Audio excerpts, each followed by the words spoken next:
मेरा नाम होल्डन है और आज रात मैं अपने ही घर में फंस चुका हूं। हाँ, मेरा घर अब सेफ नहीं रहा। ये कहानी मेरी, मेरे डैड और मेरी स्टेप मॉम लाना की है। ये वो खूबसूरत औरत है जिसने मेरी लाइफ में एंट्री ली और सब कुछ बदल दिया। मैंने अपनी स्टेप मॉम से प्यार कर लिया और इस अफेयर ने हम सबकी जिंदगी को एक ऐसे खतरनाक मुद्दे पर ला दिया जहां से वापस जाना नामुमकिन है। इस वीडियो को पूरा देखना, वरना आप कभी नहीं जान पाओगे कि आखिर में मेरे साथ क्या हुआ। तो कहानी शुरू होती है। मैं होल्डन अपनी ग्रेजुएशन पूरी करने के बाद अपने डैड से मिलने उनके घर जा रहा था। कई सालों बाद मैं उनसे मिल रहा था, इसलिए मेरे अंदर बहुत ज्यादा एक्साइटमेंट थी। दरअसल माँ की डेथ के बाद मैं अपने डैड से ज्यादा मिल नहीं पाया था, क्योंकि वो अपने बिजनेस में बहुत ज्यादा बिजी रहते थे। इसके बावजूद उन्होंने मुझे कभी किसी चीज की कमी नहीं होने दी। जैसे ही मैं अपने डैड के घर पहुंचा, सबसे पहले मेरी मुलाकात मेरी पुरानी मेड से हुई।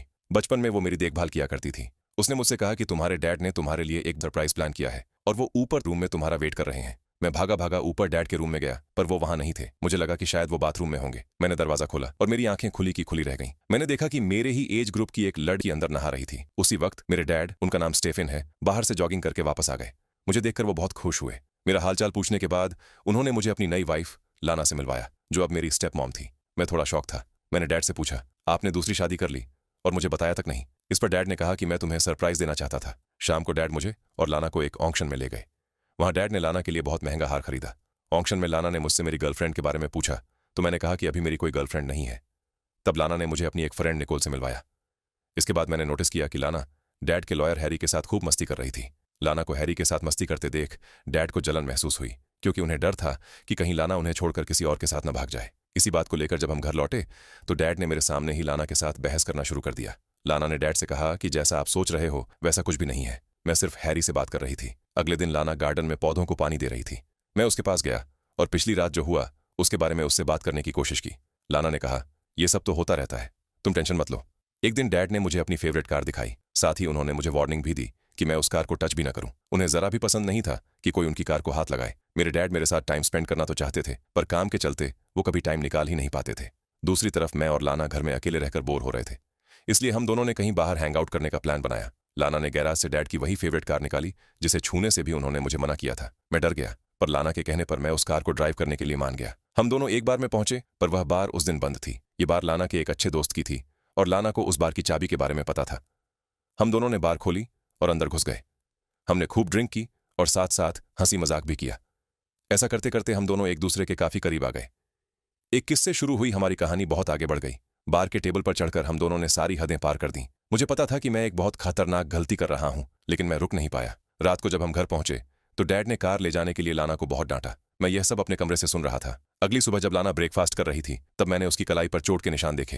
मुझे तुरंत लगा कि डैड ने अपनी कार ले जाने के लिए लाना को मारा होगा, पर डैड स्टेफन एकदम नॉर्मल बिहेव कर रहे थे, जैसे कुछ हुआ ही नहीं। उसी दिन डैड ने हमारी मेड को उसका बर्थडे गिफ्ट दिया और साथ ही एक हफ्ते की छुट्टी भी दे दी। ब्रेकफास्ट में आलू के पराठे खाने के बाद हम दोनों बाप बेटे बास्केटबॉल खेलने लगे। जैसे ही मैं गोल करने के लिए जंप किया, उसी वक्त डैड ने मेरे पेट में जोरदार पंच मारा और कहा, आइंदा मेरी गाड़ी को हाथ मत लगाना। सच कहूं तो मुझे डैड का बिहेवियर समझ नहीं आ रहा था। कभी वो बहुत अच्छी तरह रहते थे तो कभी बहुत रूड हो जाते थे। उस रात मैंने लाना को डैड की इस हरकत के बारे में बताया। मैंने उससे कहा कि इसी बिहेवियर की वजह से मेरी माँ ने उनसे डाइवोर्स ले लिया था और इतने सालों बाद भी उनमें जरा भी बदलाव नहीं आया है।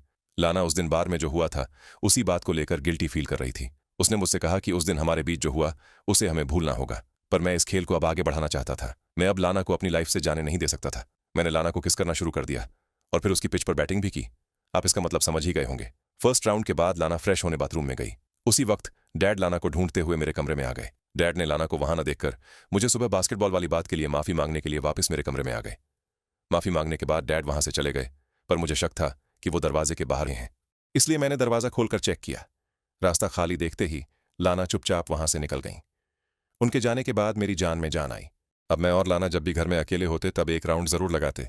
एक दिन जब हम अकेले थे तो लाना ने मुझे बताया कि उसके अपने फादर ने बचपन में अच्छा नहीं किया था। ये सुनकर मैं हिल गया। वो इतना खराब था कि उसने लाना की छोटी बहन को भी नहीं छोड़ा, जो महज 13 साल की थी। लाना के फादर को मगरमच्छ पकड़ने का शौक था। वह अक्सर झील के किनारे मगरमच्छ का शिकार करने के लिए जाया करते थे।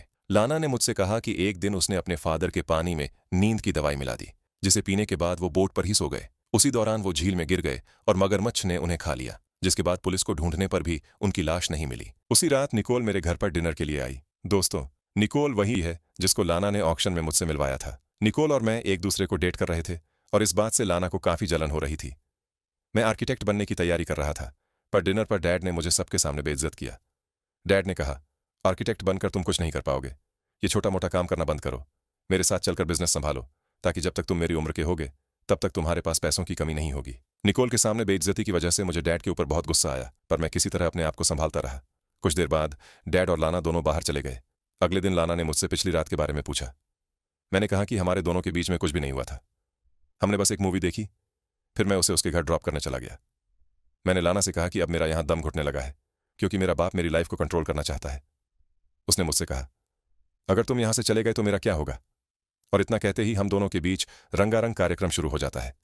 एक दिन डैड और मैं शिकार करने जंगल में गए। वहां डैड ने मुझसे पूछा कि क्या तुम्हें पता है कि लाना मेरे ऑफिस जाने के बाद घर में क्या करती रहती है? मैं जब उसे फोन करता हूं तो वो कभी भी रिसीव नहीं करती।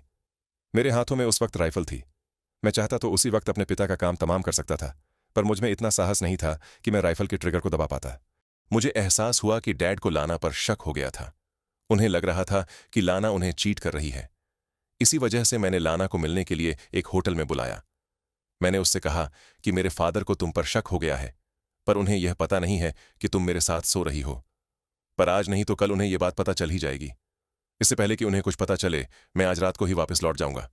पर लाना को मुझसे प्यार हो गया था और वो मुझे जाने देना नहीं चाहती थी। उसने मुझे समझाते हुए कहा, अगर तुम्हें हमारे बीच चल रहे खेल को सच में खत्म करना होता तो तुम मुझे यहां होटल में इस तरह नहीं बुलाते। लाना की इस बात का मेरे पास कोई जवाब नहीं था। उस रात हम दोनों ने मिलकर होटल का पलंग तोड़ने में खूब मजे किए। मेरी जब नींद खुली तब तक लाना वहां से जा चुकी थी। मैं तुरंत घर के लिए निकल गया। घर पहुंचकर जो मैंने देखा, मेरी रूह कांप गई। मैंने किचन में अपने डैड की खून से लथपथ लाश को देखा। थोड़ी देर में मैं पुलिस को क्राइम सीन की इन्वेस्टिगेशन करते देखता हूं। पुलिस को लाना पर शक था, क्योंकि अभी तक वो घर वापस नहीं आई थी। तभी लाना घर वापस आ जाती है और डैड की डेड बॉडी को देखकर उसके पैरों तले जमीन खिसक जाती है। पुलिस हम दोनों से पूछताछ कर रही थी। लाना ने बताया कि वो निकोल के घर पर गई हुई थी। तो वहीं दूसरी तरफ मैंने पुलिस को बताया कि मैं थिएटर में स्पाइडरमैन देखने गया था। इसके बाद लाना और मैं डैड के लॉयर हैरी के घर कुछ दिन रहने के लिए चले गए। डैड के घर पर पुलिस इन्वेस्टिगेशन कर रही थी। रात में लाना ने मुझसे कहा कि निकोल को हमारे अफेयर के बारे में पता चल गया है और उसके पास एक वीडियो टेप है जिसमें तुम मेरी पिच पर बैटिंग कर रहे हो। निकोल हमारा वीडियो डिलीट करने के लिए $1 लाख मांग रही है। मैंने उससे कहा कि कुछ भी करो, पर वो वीडियो बाहर लीक नहीं होना चाहिए, वरना मेरे फादर के मर्डर में हम दोनों फंसेंगे। कुछ दिन बाद डैड की शोक सभा थी। मैंने लाना से कुछ बात करने की कोशिश की, पर लाना ने मुझे मना कर दिया। मैं जबरदस्ती उसका हाथ पकड़ लेता हूं। वहां मौजूद सभी लोगों ने यह देख लिया। तभी डैड का लॉयर हैरी मुझे अपने साथ बाहर ले जाता है। हैरी ने मुझसे कहा कि तुम्हारे फादर कल मेरे पास आए थे। उन्हें लग रहा था कि लाना का किसी के साथ चक्कर चल रहा है। मैंने हैरी से पूछा कि क्या लाना ने मेरे फादर को मारा है? हैरी ने कहा कि नहीं। मैंने कंफर्म किया है कि वो कल रात निकोल के घर पर ही थी। हो सकता है कि उसके ही किसी आशिक ने यह काम किया हो। वापस घर आकर मैंने लाना को अपने बचपन की दुख भरी कहानी सुनाते हुए कहा कि जो हुआ अच्छा हुआ। कहीं ना कहीं मैं भी ये चाहता था कि मेरे फादर मर जाएं, क्योंकि उन्होंने मेरे और मेरी माँ के साथ जो किया था, मैं उसके लिए उन्हें कभी माफ नहीं कर पाया था। उन्होंने तुम्हें भी नहीं छोड़ा था, तुम्हें भी मारा था। पर लाना ने कहा, स्टेफन ने मुझे कभी भी नहीं मारा। मैं हैरान था। मैंने कहा, यह कैसे हो सकता है? मैंने उस दिन तुम्हारी कलाई पर चोट के निशान देखे थे। तब लाना ने बताया कि वह चोट दरअसल जिम में वर्कआउट करते हुए लगी थी। इसके बाद लाना निकोल के पास वीडियो टेप को लेकर डील करने गई। मैं भी पीछे पीछे वहां गया। मुझे देखते ही निकोल लाना को अपनी गाड़ी में बिठा कर ले गई। इधर हैरी ने मुझे अपने घर पर बुलाया। बातों ही बातों में वो मुझसे स्पाइडरमैन की एंडिंग के बारे में पूछने लगा। मैंने कहा कि अभी मैं इस बारे में बात नहीं करना चाहता। तो हैरी ने कहा, क्यों, क्या हुआ? तुमने वो मूवी कुछ दिन पहले ही तो देखी है। दरअसल हैरी को अब मुझ पर शक था। उसने उस थिएटर में जाकर पता लगाया था कि डैड की मौत वाली रात को सारे शो कैंसिल कर दिए गए थे। हैरी ने मुझे यह भी बताया कि डैड ने सारी जायदाद मेरे ही नाम कर रखी थी, उसमें लाना का कोई हिस्सा नहीं था। मैंने कहा कि मुझे प्रॉपर्टी से कोई लेना देना नहीं है, मुझे मेरे फादर के खूनी को ढूंढना है। तो हैरी ने मुझे वो वीडियो दिखाया। इसमें मेरा और लाना का रंगारंग कार्यक्रम चल रहा था। मेरे पास कोई और रास्ता नहीं था। मैंने हैरी को अपने और लाना के रोमांस के बारे में सब कुछ बता दिया। मैंने वीडियो के बारे में कहा कि इसे जरूर निकोल ने आपके पास भेजा होगा, वो हमें इस वीडियो से ब्लैकमेल कर रही है।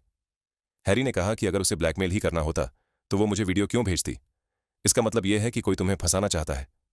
मैंने पूछा, मुझे फंसाकर किसी को क्या मिलेगा, जबकि पूरी जायदाद मेरे नाम पर है? तो हैरी ने बताया कि अगर तुम अपने फादर के मर्डर केस में जेल चले गए तो वाइफ होने के हिसाब से लाना को सारी संपत्ति मिल जाएगी।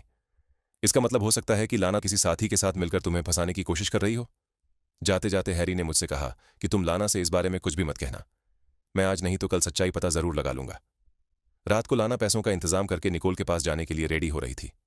उसे पता नहीं था कि निकोल ने वह वीडियो हैरी को भेज दिया है। तभी मुझे डैड के गैरेज में कुछ आवाज सुनाई दी।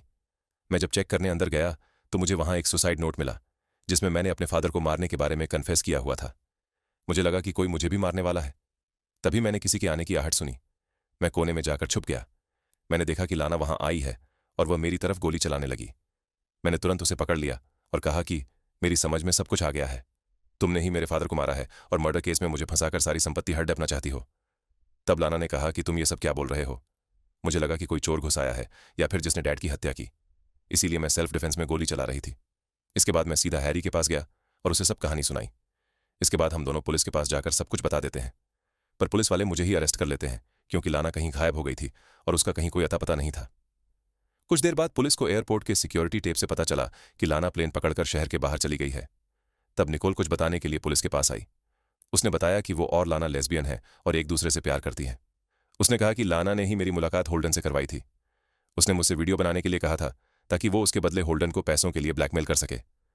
निकोल ने बताया कि एक रात को लाना उसके घर आई। उसके हाथों में खून लगा हुआ था। लाना ने कहा, मैंने स्टेफेन को मार डाला है और अब मैं होल्डन को मार दूंगी और ऐसा लगेगा कि जैसे होल्डन ने गिल्ट में आकर सुसाइड कर लिया है। उसके बाद हम दोनों कहीं दूर निकल जाएंगे। उसने मुझसे कहा था कि वो होल्डन और स्टेफेन दोनों से बहुत प्यार करती है, लेकिन फिर भी उसने उन दोनों को मारने के बारे में सोचा। निकोल को डर लगा कि फिर तो वो उसे भी मार सकती है, इसलिए उसने लाना के बारे में पुलिस को सब सच बता दिया। असली कातिल लाना है, न कि होल्डन। निकोल के इस कॉन्फेशन के बाद मुझे जाने दिया जाता है। हैरी मुझे बताता है कि तुम्हारे फादर को जहर देकर मारा गया था। मरने के बाद भी उन पर वार किया गया था ताकि पुलिस को लगे कि यह काम किसी हट्टे कट्टे आदमी का है। अब पुलिस लाना की तलाश में थी और मैं अपने फादर की याद में। तभी कुछ फोटोज को जलाते हुए मेरे हाथ में वो मर्डर वेपन लग जाता है जिससे मेरे फादर को मारा गया था। तभी पीछे से अचानक निकोल आ जाती है और मेरे साथ चुम्मा चाटी करना शुरू कर देती है। अब तो आपको सारी कहानी क्लियर हो गई होगी। तो ये देखें कि कैसे मैंने निकोल के साथ मिलकर अपने फादर की हत्या की है। और पुलिस वालों को जो एयरपोर्ट के सीसीटीवी कैमरों से लाना की फुटेज मिली थी, वो दरअसल निकोल ही थी जिसने लाना के क्लोथ्स पहने थे। और यहाँ एक और शॉकिंग ट्विस्ट ये था कि लाना कहीं गायब नहीं हुई थी, बल्कि मैंने उसे भी मारकर बेहोश कर दिया था। मैंने उसे फिनिश करने की जिम्मेदारी निकोल को दी थी। निकोल लाना को जान से मारने की हिम्मत नहीं जुटा पाई और उसे पहाड़ से नीचे धकेलकर वापस आ गई। जब मुझे पता चला कि निकोल ने लाना को बिना मारे ही पहाड़ से नीचे फेंका है, तो मुझे उस पर बहुत गुस्सा आया। हम दोनों तुरंत लाना की बॉडी ढूंढने पहाड़ के नीचे गए। हमें लाना की बॉडी नहीं मिली, पर वहां हमें लाना का हार मिल गया। ये देखकर निकोल को यकीन हो गया कि लाना की बॉडी झील की गहराई में ही गायब हो गई है। मैंने उसकी बात मान ली। हम दोनों अगले हफ्ते मिलने का प्लान बनाकर वहां से अपने घर चले गए। घर लौटकर मैंने पुलिस को कॉल किया और उन्हें मर्डर वेपन मिलने के बारे में बता दिया। तभी अचानक मेरे घर की लाइट चली जाती है। रात के अंधेरे में अचानक लाना वहां आती है, जिसके शरीर पर काफी सारे चोट के निशान थे। लाना को अपने सामने देखकर मेरी फट जाती है। इससे पहले कि मैं लाना से कुछ पूछ पाता, लाना सामने से मुझ पर गोली चलाने लगती है। वो कहती है कि मैंने तुमसे इतना प्यार किया और तुमने मेरे साथ ऐसा क्यों किया। मैंने कहा कि तुम मुझसे प्यार नहीं करती थी, बस अपनी प्यास बुझाना चाहती थी। इस घर में सभी को किसी न किसी चीज की जरूरत थी। मेरे फादर को तुम्हारे जैसी जवान लड़की की, तुम्हें मेरे जैसे यंग लड़के की, और मुझे इस संपत्ति की। लाना ने कहा कि तुम्हें तो ये सब वैसे ही मिल जाता, तो फिर तुमने मेरा इस्तेमाल क्यों किया। तब मैंने कहा कि मुझे फिर तुम्हारे साथ रहना पड़ था, इसलिए मैंने यह सब किया। और इस पाप का भागीदार किसी न किसी को तो बनना ही पड़ता, इसलिए मैंने तुम्हें चुना। इतना कहकर मैं वहां से भागने की कोशिश करता हूं। लाना भी मेरा पीछा करती है। भागते भागते मैं उसी पहाड़ के किनारे पहुंच जाता हूं जहां से निकोल ने लाना को धक्का दिया था। इससे पहले कि लाना मुझसे अपना बदला ले पाती, तभी अचानक वहां पुलिस पहुंच जाती है और लाना के ऊपर गोली चला देती है। लाना पहाड़ से नीचे झील में गिर जाती है और इसी के साथ लाना की बेगुनाही झील की गहराई में हमेशा के लिए दबकर रह जाती है। अब मेरा रास्ता एकदम साफ हो चुका था और मैं डैड की सारी जायदाद का अकेला मालिक था। अगले दिन मैं निकोल के साथ डैड की फेवरेट कार में घूमने निकल जाता हूं। मैंने जो कुछ भी किया है वो अपने सर्वाइवल के लिए किया। दोस्तों, इसी के साथ ही मूवी खत्म हो जाती है। उम्मीद करता हूं कि आपको एक्सप्लेनेशन पसंद आई हो। अगर पसंद आए तो प्लीज हमारे वीडियो को लाइक करें, शेयर करें और मेरे चैनल को सब्सक्राइब करते हुए सपोर्ट कीजिए। और साइड वाला बेल आइकॉन भी दबा दीजिए, क्योंकि हम ऐसे ही इंटरेस्टिंग मूवीज लाते रहते हैं। मिलते हैं अगले वीडियो में, तब तक टेक केयर।